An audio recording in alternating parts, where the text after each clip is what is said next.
বন্ধুগণ, আবার একটা নতুন ঘটনা নিয়ে আপনাদের সামনে উপস্থিত হয়েছি। আপনারা শুনতে থাকুন। ঘটনাটা হচ্ছে আমাদের গ্রামের একজন ইমাম সাহেব ছিলেন, যিনি আমাদের মসজিদে দীর্ঘদিন ইমামতি করেছিলেন। তিনি তার জীবনের, তার পূর্বপুরুষের অর্থাৎ তার দাদার জীবনের এক বাস্তব ঘটনা আমাদেরকে শুনিয়েছিলেন। ঘটনাটা ছিল সেই সময়কার হজের যে যাত্রা, সেই হজ যাত্রার বিষয়ের ওপর। অর্থাৎ তিনি বলেছিলেন সেই সময় আজকের দিনের মতো যে জাহাজ, পানি জাহাজ এগুলো এত বেশি ছিল না, যানবাহনও এত ছিল না। সে সময় মানুষ অনেক সময় পায়ে হেঁটে হজ যাত্রা করতে চলে যেত। এটা নিয়ে তিনার জীবনের এটি তৃতীয় বার হজ যাত্রাটা ছিল। অর্থাৎ এর পূর্বে তিনি দুবার হজের জন্য বেরিয়ে গেছেন, সমস্ত গ্রামের মানুষকে খাইয়ে দিয়েছেন। খাইয়ে দিয়ে সবারই কাছে বিদায় সম্বর্ধনা নিয়ে সবার সঙ্গে সাক্ষাৎ করে তিনি প্রথমবার বেরিয়ে গেলেন। 6 মাস 7 মাস চলার পর তিনি পথের মধ্যে পথ হারিয়ে দেন, কোনো একটা জঙ্গলে এসে ভটকে যান।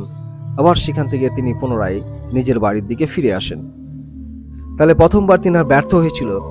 তার 2 বছর পর তিনি আবার পুনরায় পায়ে হেঁটে হজ যাত্রার জন্য বেরিয়ে যান, কিন্তু সেইবারেও তিনি সেখানে পৌঁছাতে পারেননি। শেষবার যখন তিনি আবার সমস্ত গ্রামবাসীকে একত্রিত করে এবং তিনাদের সবাইকে বসিয়ে খাইয়ে দাইয়ে এবং সবারই আশীর্বাদ নিয়ে তিনি যখন শেষবারের মতো বললেন, এবার এটাই আমার শেষ যাত্রা, হয় হজ করব, নাহলে আর দ্বিতীয়বার আমি এখানে আর ফিরে আসব না।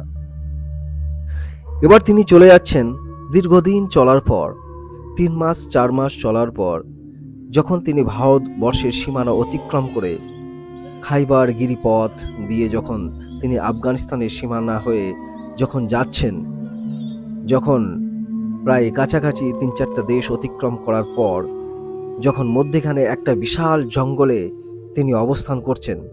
এর পূর্বে তিনি যখনই যেতেন সকাল দিকে বের হয়ে যেতেন, তারপর সারাদিন হাঁটতেন আর পথের মধ্যে কোনো জায়গায় খাওয়া দাওয়া করতেন এবং রাত্রিকালে কোনো জায়গার মসজিদে কিংবা কাউরির বাড়ির চালাতে তিনি অবস্থান করতেন। আবার সকাল হলে তিনি সেখান থেকে হাঁটতেন। এভাবে দীর্ঘদিন হাঁটার পর তিনি হঠাৎ যখন জঙ্গলটা পেলেন, সেই জঙ্গলটা এত গভীর জঙ্গল ছিল এবং এত বেশি জীবজন্তু ছিল যে তার মধ্যে হেঁটে যাওয়া এবং খাবার দাবারের ব্যবস্থা করা প্রায় অসম্ভব ছিল। তিনি হাঁটছেন সারা রাত্রি, সারা দিন হেঁটে চলেছেন। প্রথম রাত্রি প্রথম দিন পেরিয়ে গেছেন। এবার তিনি কিন্তু গভীর জঙ্গলের মধ্যে প্রবেশ করেছেন। এবার তিনার কাছে না আছে কোনো লোকজনের অবস্থান এবং না আছে কোনো জায়গায় ঘর বাড়ি, শুধু আছে জঙ্গল, লতাপাতা, গাছ গাছালি, ঝোপ ঝাড় আর বন্য জন্তুদের আক্রমণ। বিভিন্ন দিক থেকে বিভিন্ন পশুরা ছুটে আসছে, কিন্তু তিনার কি রহমত, আল্লাহর রহমতে এই সমস্ত পশু তাকে কিন্তু আক্রমণ করছে না, তার সাইড দিয়ে চলে যাচ্ছে। একসময় কি হলো, তিনি রাত্রিতে সেখানে অবস্থান করলেন। সন্ধ্যার পর তিনি সেখানে বসলেন। বসার পর তিনি মাগরিবের নামাজ সারার পর কিছু দোয়া দোয়া জিকির আজকার তিনি করছিলেন। এমন সময় এশার প্রায় সময় হয়ে গেল এবং এশার নামাজ পড়ার পরও তিনি সেই জঙ্গলের মাঝেই একটা গণ্ডি কেটে সেখানে কিন্তু বসলেন এবং তার যে ছোট্ট একটা মোমবাতি তিনার কাছে ছিল, সেই মোমবাতিটা তিনি সামনে জ্বালালেন। বেশ কিছুক্ষণ ধরে তিনি বসে আছেন। আজকে সারাদিন না জল খাওয়া হয়েছে, না সারাদিন কোনো খাবার খাওয়া হয়েছে। কেন, গভীর জঙ্গলের মধ্যে খাবার অনুসন্ধান করাও বিশাল মুশকিল। তাই তিনি কিছু গাছের পাতা খেয়েই তিনি আজকের দিনটা অতিবাহিত করেছেন এবং রাত্রিকালে তিনি জঙ্গলের মধ্যেই অবস্থান করছেন। যখন তিনার ভীষণ খিদে পেয়েছে তখন তিনি সিজদা অবনত অবস্থায় আছেন এবং তিনি আল্লাহকে বলছেন, ইয়া রাজ্জাক, তুমি রিজির ব্যবস্থা করো। এই কথা যখন তিনি বলেছেন, বেশ ঘন্টা খানিক পর প্রায় মধ্যরাত্রি, চারিদিকে চাঁদনির আলো জঙ্গলের মধ্যে আস্তে আস্তে প্রবেশ করছে। এমন সময় তিনি আকাশের দিকে দেখছেন যে 2জন অপূর্ব সুন্দরী আকাশ থেকে কিন্তু তিনারা নেমে আসছেন। খাবারের খাঞ্চা রয়েছে। তিনারা আকাশ থেকে উঠতে উঠতে উঠতে উঠতে ওই হাজী সাহেবের সামনেই উপস্থিত হলেন। তখন হাজী সাহেব তিনাদেরকে জিজ্ঞাসা করলেন যে কে তোমরা এবং এই জঙ্গলে এখানে কি করছো?